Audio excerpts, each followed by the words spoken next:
TCU starting quarterback Max Duggan is out indefinitely as he was diagnosed with an undisclosed medical condition. If you're a TCU fan, you still feel good about Max Duggan. The injuries, had a heart condition. He's been through so much. Duggan quarterbacking. Duggan with his legs.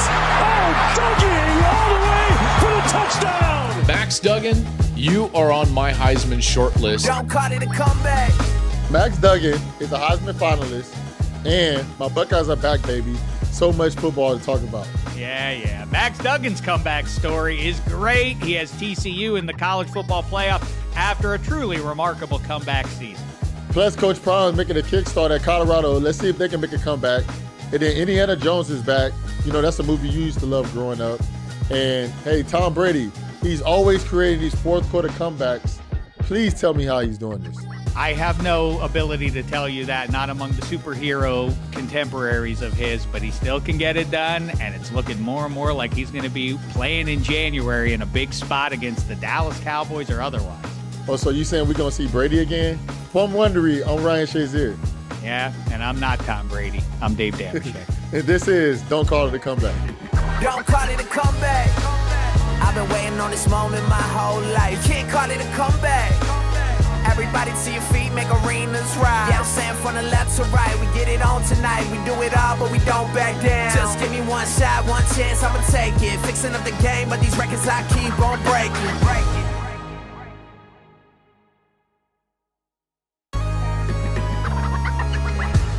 All right, Shay, let's get into this Max Duggan comeback at TCU. No.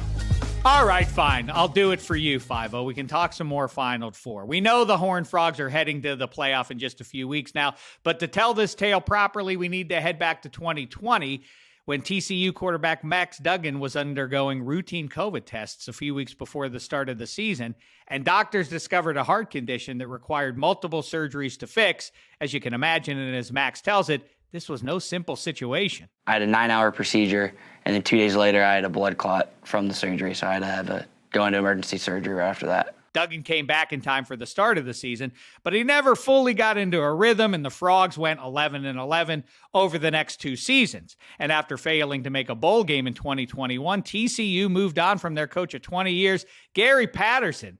How stunning was that move for you, 5-0? It's not that surprising to me. When you have somebody for 20 years and they haven't taken you to the promised land, sometimes a change is needed. All right. I was more skeptical of it, but the new head coach, Sonny Dykes, benched Duggan for a promising transfer from Oklahoma.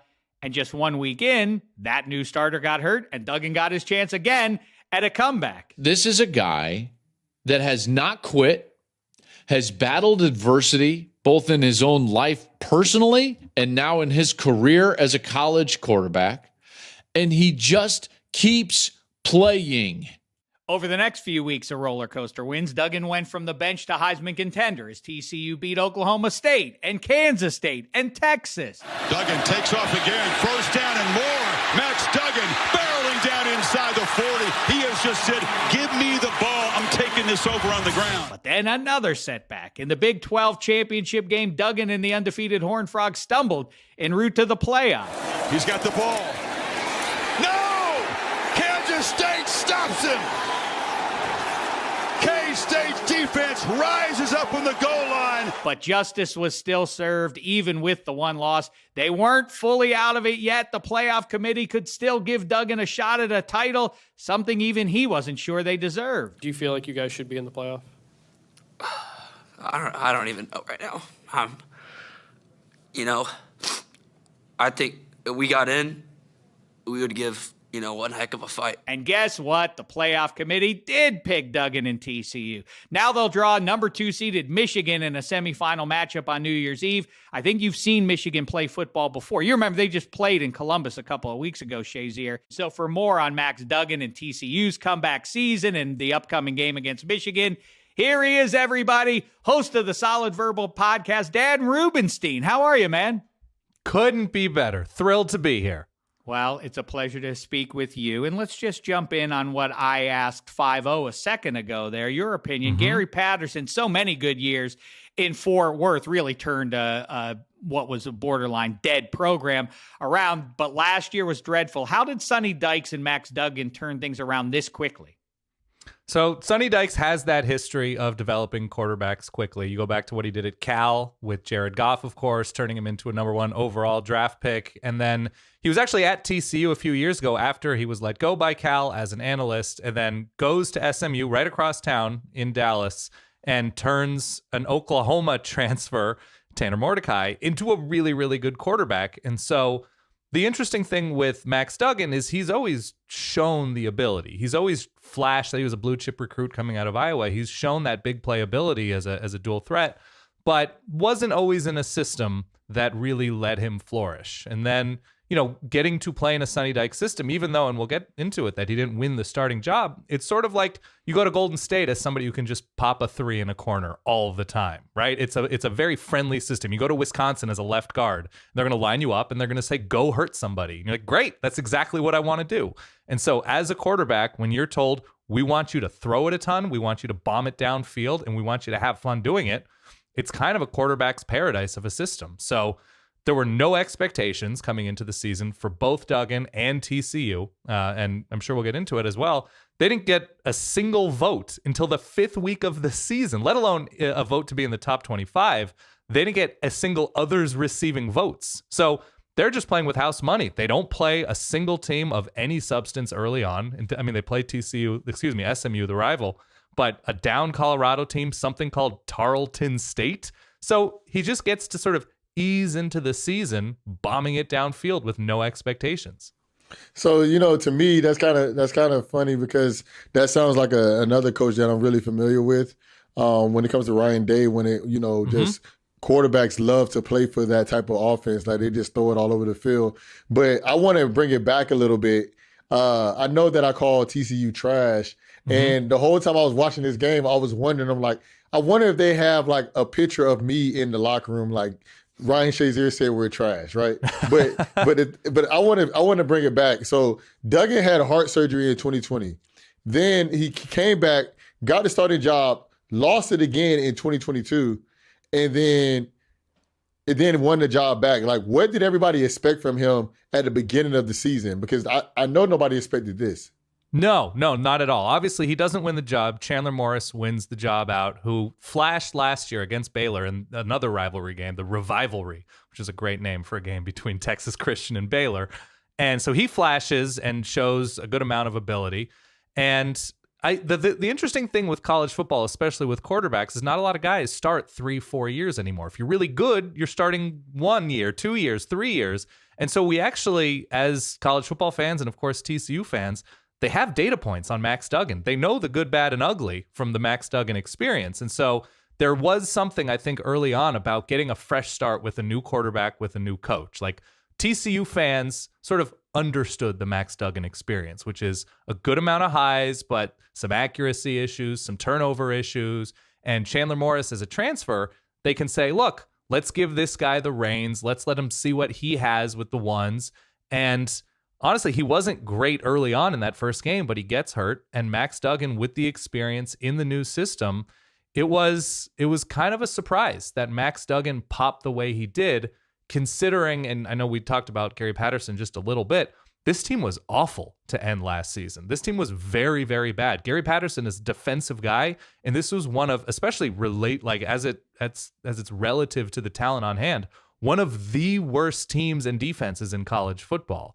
And so for them to flip that in a matter of days, really into the season, pretty incredible. No TCU fan, I think, fully saw this coming. The comebacks are beyond just Duggan, the individual, who then becomes, I suppose, no one's going to push back on the idea he is the personification of this whole team. So his personal comeback then kind of sort of feels like it leads to comebacks against Texas Tech and K-State and Oak State and so on. To what do you attribute it? I don't know if that it's too saccharine to suggest that the feel-good story at QB then,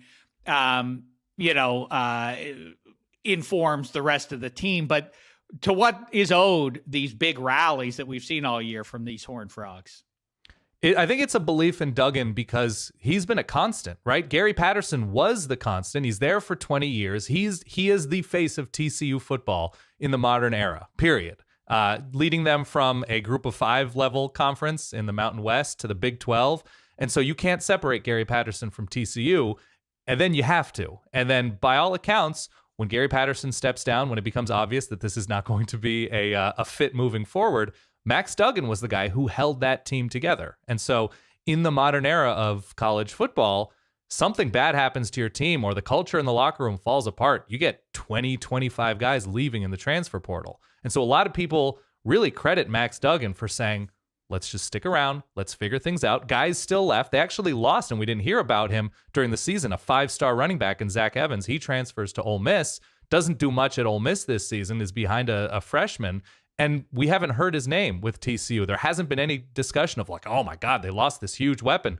Nobody mentions him. And so Max Duggan, even when not winning the job, keeps the team together, supports Chandler Morris. He could have very easily, which a lot of people do, transfer out when he doesn't win that job. But he sticks around, and he's sort of that connective tissue that everybody, is used to seeing around the locker room. He's the leader of this team and sort of puts his money where his mouth is and sticks around and steps in when he's needed. And with regard to the comebacks, like if you turn to the guy in the huddle, if you turn to the guy barking the signals, whatever, and he's confident and he's excited to score points, how can you not be? And so I think that's a lot of it with Max Duggan is they turn to him for confidence, and he's fired up, he's ready to score more, and everybody responds to it.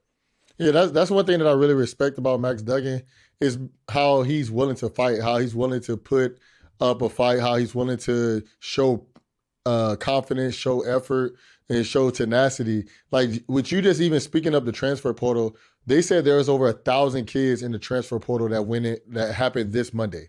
Like even my god brother who plays at a school right now entered the transfer portal. So like there's a lot of people that's in the transfer portal, and Duggan decided to stick it out and say, hey man, everybody just trust in what I can do, and I trust in myself. But coming back to that, every week, like you said before, they've been coming back every week, and they ran out a little bit of luck this past weekend versus Kansas State. And when you were just talking about Duggan has those highs and lows, and everybody's used to having those highs and lows, he haven't really had a lot of low moments this year.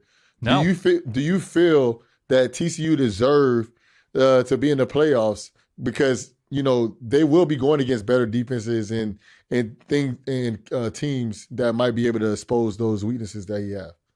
Yeah, I'm a big believer in if you don't believe in TCU, who do you believe in? And what TCU did more than basically anybody is win games. They didn't blow out teams. They didn't comfortably win a ton of games, but they found ways to win. Their quarterback was very efficient. I'm a big believer that it's a very simple formula to get to the playoff. It's quarterback and defense. Everything else can be filled in. You can cover up for a not so great offensive line, which I don't think TCU's offensive line is all that good. If we've seen Max Duggan do anything this year, it's sort of run for his life in very good ways, scrambling to pick up extra yards or to extend plays and make plays downfield. And the defense improved over the course of the season. I know that was something the playoff committee pointed to as a concern with TCU, but they actually really did improve. We saw the way they shut down Texas with game day in town. I don't think they allowed an offensive touchdown to Texas in that 17-10 win. I want to say it was a scoop and score of some kind that got Texas in the end zone. So what TCU did along the way, it wasn't pretty. It wasn't always fancy and electric, but I'm a big, firm believer in winning is better than losing. And they, once again, they don't win the Big 12, but Kansas State's a very good team, and to go 12-1, wouldn't put Alabama in over them. I might believe Alabama might win on a neutral site, but you also have to accomplish things, and I think TCU accomplished more. Dan, think about this. This is crazy. This show is called Don't Call It a Comeback, right? Right. And so Duggan came back from heart surgery. Heart surgery. Now, let's think about that when it comes to football. He came back from the bench, multiple injuries. So with him coming back from all this stuff, how much do you think he's supposed to worry about Michigan?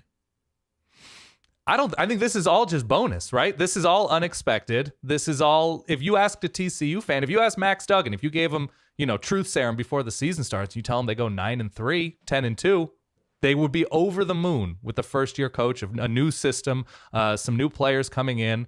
And the fact that they go undefeated, they're playing on borrowed time, essentially. They can do anything. They're going to be the much looser team. Michigan comes into this game losing comfortably in their playoff spot last year. So the pressure is on Michigan to take that next step forward, whereas TCU is way ahead of schedule. So they're taking the game seriously. They are going to do everything they can to win. They are prepping just as hard as anybody. But you can't tell me that the looser sideline doesn't belong to the Frogs in this upcoming matchup. Don't call it a comeback.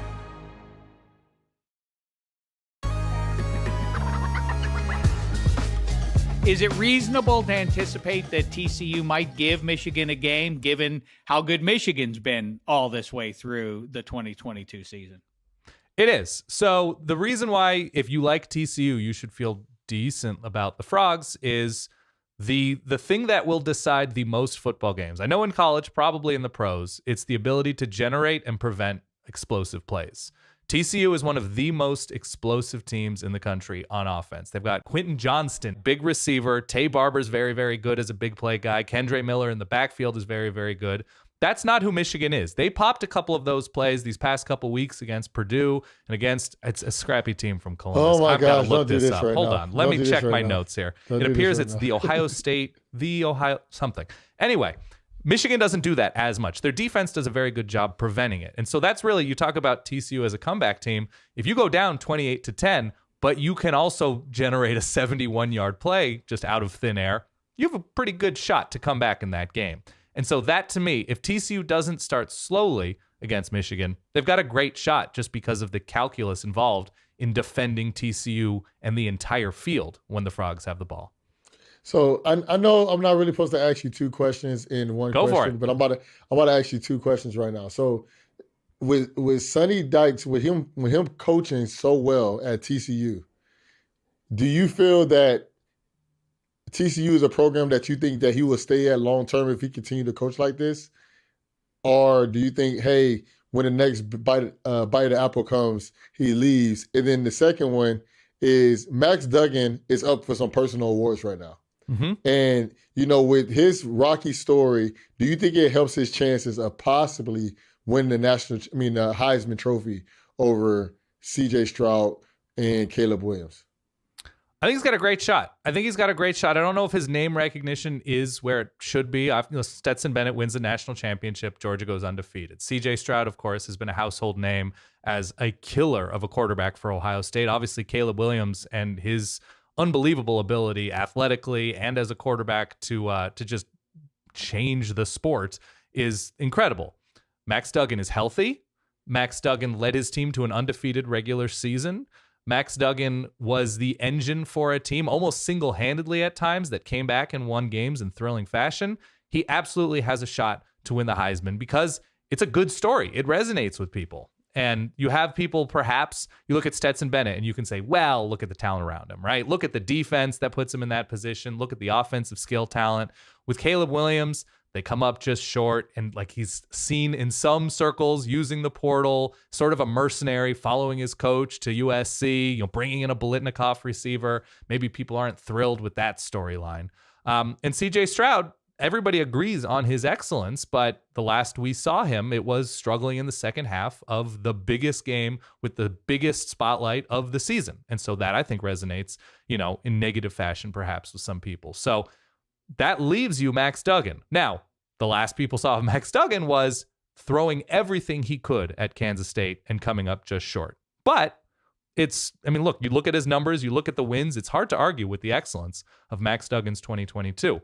As for Sonny Dykes, I think it would take a lot. He's from Texas. Obviously, his father is a coaching legend in the state, Spike Dykes, and he gets this second chance. You talk about a comeback. He was sort of off the map and, gets back to SMU, which is not a huge program right now.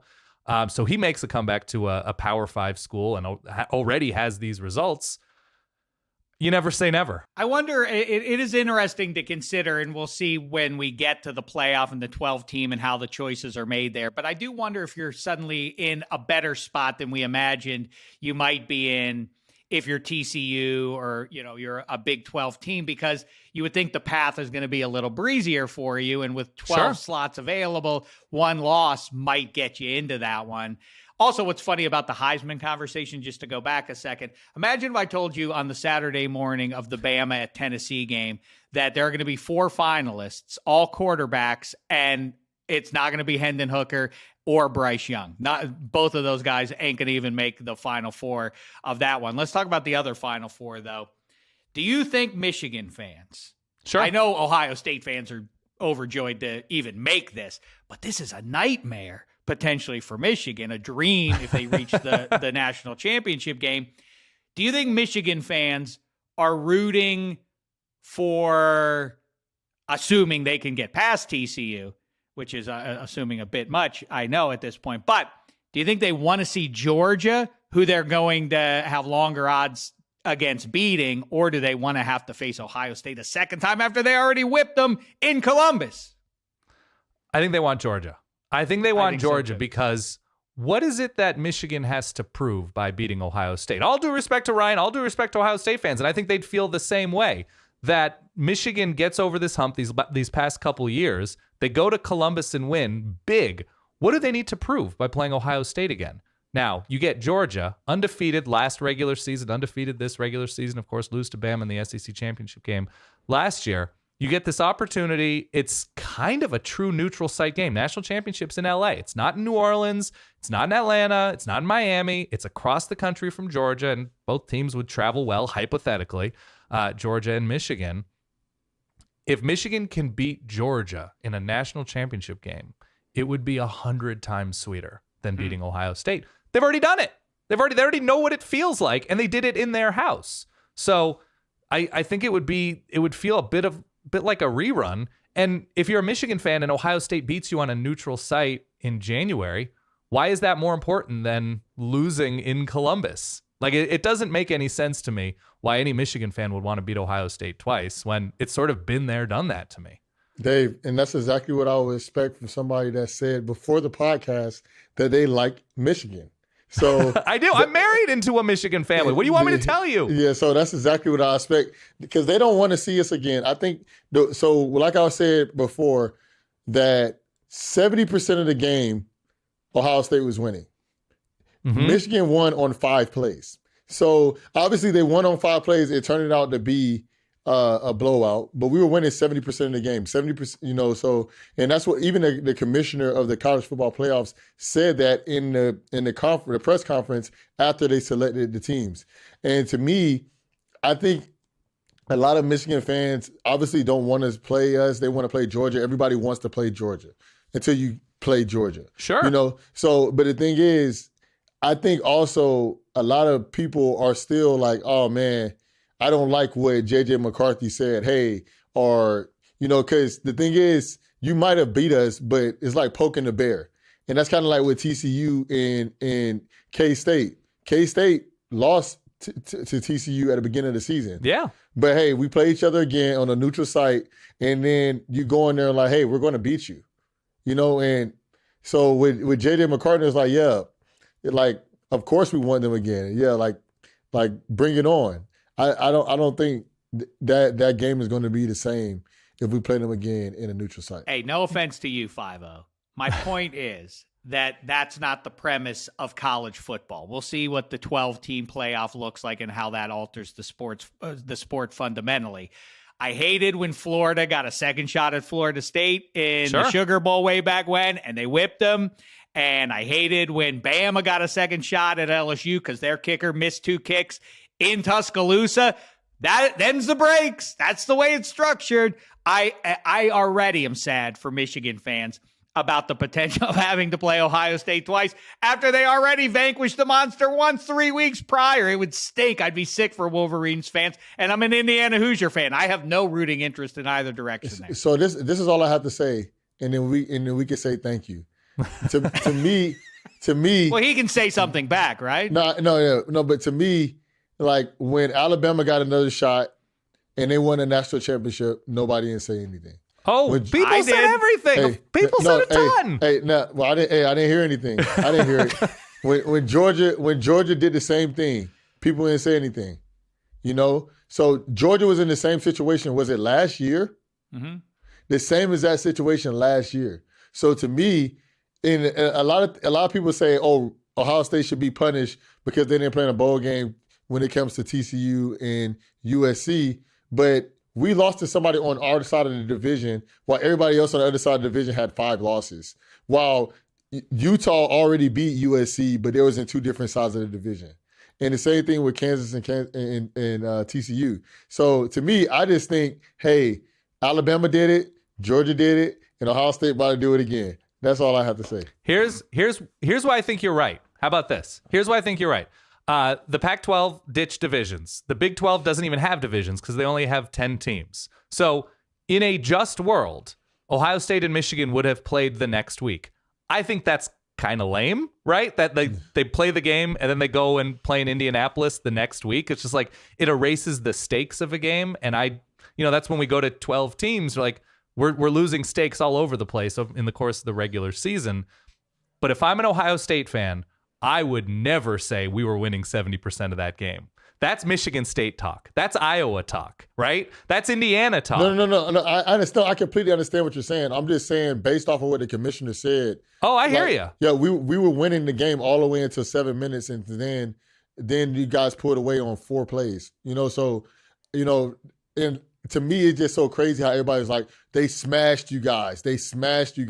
Smashing somebody is beating about 40, and they're losing pretty much the whole game. You lost by 22, Shazier. And by the way, I don't care based on the structure. Only 4 teams out of all the college football teams get into this tournament.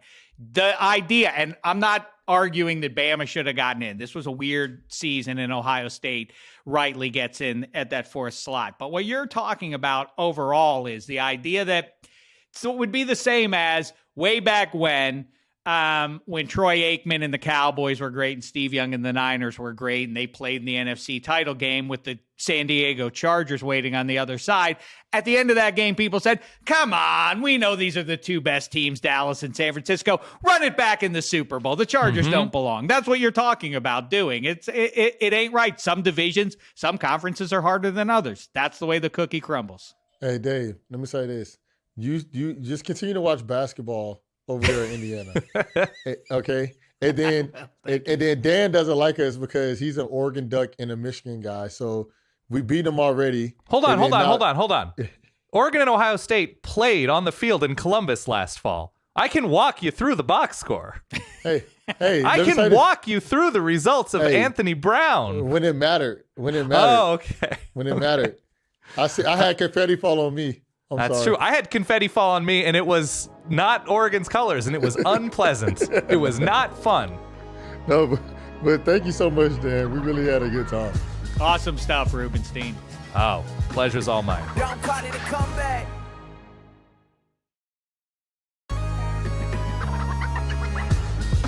Time now for some other comeback stories in the news we need to talk about for this week. This is the Checkdown. All right, you mentioned it at the top there, 5-0. Tom Brady did it on Monday Night Football. He rallied the Saints 17-16 to pull off one of the craziest 4th quarter comebacks of his career, throwing the game winner with 3 seconds left. This was the 44th come-from-behind win in the 4th or OT for TB, passing one Peyton Manning for the most ever. Shazier, is 45-year-old Brady still the scariest 4th quarter quarterback alive?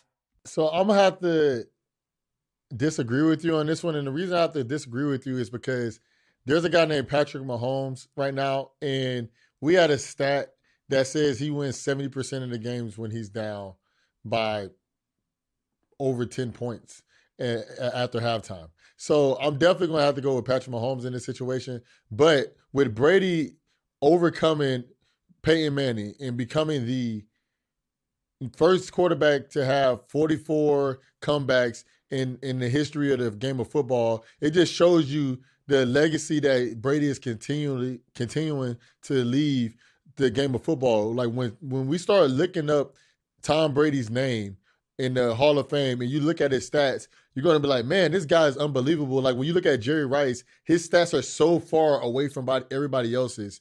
It's almost unreal. And that's what Tom Brady is trying to do right now when it comes to the quarterbacks. And with him having his 44th comeback in 4th quarter, it just shows you why he's a 7-time Super Bowl champion. Oh, yeah. Listen, you're not disagreeing with me. I'm on board with where you are. Mahomes, I would take Joe Burrow probably at this stage over 45-year-old Brady. That being said, it looks like the Bucs are going to win the NFC South. I don't want to assume too much, but that means a home game for a wild card team is going to have to go and play Tom Brady in the wild card round. That's going to be a tough out. Moving on, with Jimmy Garoppolo's season-ending foot injury, San Francisco playoff hopes are now in the hands, it would appear, of rookie Brock Purdy, who holds the distinction of being the very last pick of the 2021 draft. As you know, that makes you Mr. Irrelevant. Can Purdy go from in this comeback story or take the Niners in a bounce back now that a lot of people are kind of burying them? Can he go from Mr. Irrelevant to franchise savior? What's crazy is with Purdy, I think they say he is the first Mr. Irrelevant to throw a pass in a game. So to me, I think just this kind of remind me of what Dan was saying earlier with Max Duggan. It's just right now, anything that he can get really means the world to him. So I don't know if he's trying to be a franchise savior. I think he's just really excited about the possibility of just playing. And, you know, with the way that Kyle Shanahan sets up his team, it allows somebody like Purdy not to be able to put the game on his back, but put it on the running game and put it on the defense. So I think this is a good situation for him. And with Baker actually going to the Rams, getting signed by the Rams, not the Niners, shows you that they believe in this guy and they feel that he can lead them into a good situation. I don't know about a Super Bowl, but to a good situation. Let me tell you something very quickly. There is a level of disrespect in a lot of commentary I'm hearing over the last handful of days directed at Jimmy G. The idea that, hey, this is a good spot for any quarterback and Kyle Shanahan's system. Who exactly do we think Kyle Shanahan? How good do we think this Niners defense is? In 56 Super Bowl experiences, no rookie QB has ever taken his team to a Super Bowl. You think Brock Purdy's about to do that? It is over for the Niners. I'm sorry to say that. They cannot get to the Super Bowl. I didn't say you said that. A lot of people are talking about, can the Niners still make some hay in the playoffs? No, they cannot. They might win a game. They might win 2 games. They are not going to go to the Super Bowl. I'm sorry to issue that. Spoiler alert. Nothing against you, Kyle Shanahan, or the franchise. It's over for you. You cannot run the 7th pick. Tom Brady is one of one, and he was, I don't know if you heard, he was drafted in the 6th round. Brock Purdy, 7th round. This is not some feel-good story. I feel bad for Brock Purdy. He's been dropped into a tough spot. What I love is that Baker Mayfield, a lot of people are speculating maybe the Niners will go get Baker Mayfield now that he's been released by the Carolina Panthers. What I was hoping would happen has happened. The Rams picked up Baker Mayfield, and I'd like to think that a big part of that was spite for the arch rival. They weren't going to let the Niners get him and do what the Rams did a year ago, which is bring in a quarterback and win the Super Bowl with him. I love this move. This is way better than jersey swapping. This is what the league needs. It needs some actual hatred. You see what I'm saying, Shazier? I hope they blocked him just from getting to the Niners. They have no use for him themselves in L.A. They just don't want the team in red to get him. First of all, they definitely need to have use for him. They didn't play well last week. They did not look good. And then the second part is, how many passes did Jimmy Garoppolo throw in the NFC Championship game to go to the Super Bowl? I mean, 20, whatever it was. It wasn't that many. It was like 8. Okay. So, hey, if they went into a Super Bowl off the back of their quarterback throwing 8 passes, hey, you just never know what Purdy can do for them. I know that what he can't do is take them to the Super Bowl. No rookie QB has ever done it. You think Brock Purdy's going to do it? I'll take that bet. See, you're making him irrelevant. Hey, watch, he's gonna make sure that you know that he's relevant. By the way, again, I'm gonna say it again to you. This jersey swapping jazz has to go. This is good. I hope the Rams did it just to stick it to the Niners. That's my opinion. I'm a fan. We need some more WWE style hatred going on. Not this, not the circling up teammate side by side. Not, hey, will you sign my jersey after the game? No one wants to see that. That's just for you guys. Do that in the bowels of the stadium, out of our eyesight. We don't care for it. After winning his 2nd straight SWAC championship with Jackson State, Deion Sanders is officially heading to Colorado, a Power 5 program. I don't know exactly where you come down on this. I say, Deion, You did your job well there. Move on to Power 5. You owe no one anything, I don't think, at this point. But Colorado went 1-11 this season and looked plumb awful, but already secured a commitment from the 4th 5-star recruit in school history.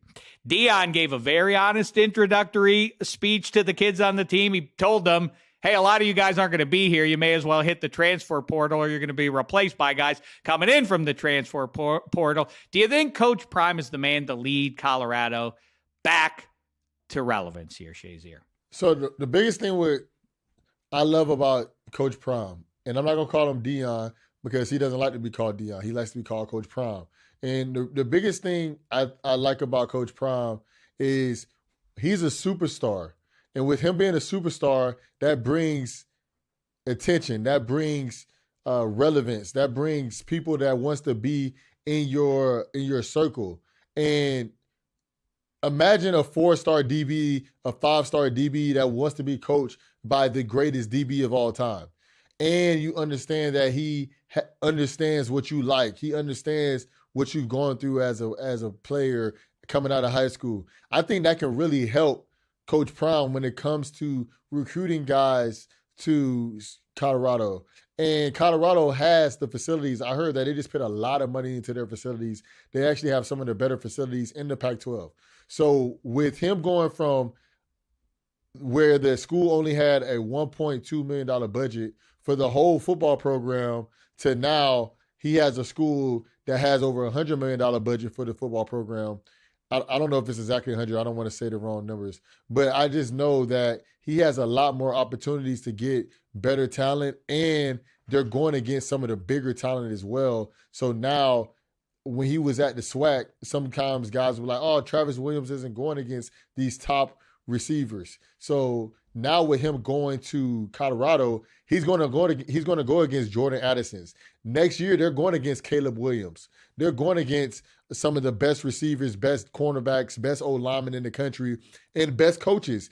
Next year, Coach Prime is going to have to go head-to-head with Lincoln Riley and see what type of coach he is. And I think he is the type of guy to do that. He's just going to have to come in strong, because if he come in strong, it's just going to become an avalanche effect. I don't disagree. You know, it's hard to stay relevant as you get further away from your playing days with a new generation of players. I've been around Deion Sanders some, and he has a certain charisma that seems to transcend time and space with even modern day players. 23-year-old NFL rookies in his company swoon at Deion Sanders. He's, like I say, he has a certain charm, a certain respect given to him as, you know, one of the top 3 corners of all time, but something even more than that. I do expect that he's going to be able to recruit the hell out of Colorado for the youngsters over there. Harrison Ford is officially making a comeback as Indiana Jones for one last time. So he says. Dr. Jones, one of my all-time favorites. Dial of Destiny will be the 5th installment in the series, and the first not directed by Steven Spielberg. The last time Ford reprised his role was in '08 in the much-maligned Kingdom of Crystal Skull. I pretend it never even happened. I don't watch it because it just ruins the great series of Dr. Jones movies. Is this a comeback anyone is asking for, 5-0? So somebody that's more of a millennial, I'm going to just do something that's going to, boomerang this one back to you. Okay. And you tell me, this is the comeback that you want to see? I hold the original trilogy of Indiana Jones and his adventures dear.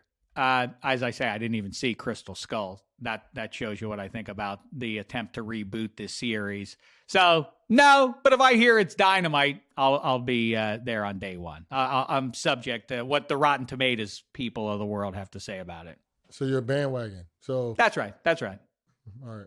Basically, that's what you're getting at. Who, by the way, one actor got to play Han Solo, Rick Deckard from Blade Runner, of course, as I know you know, and Indiana Jones.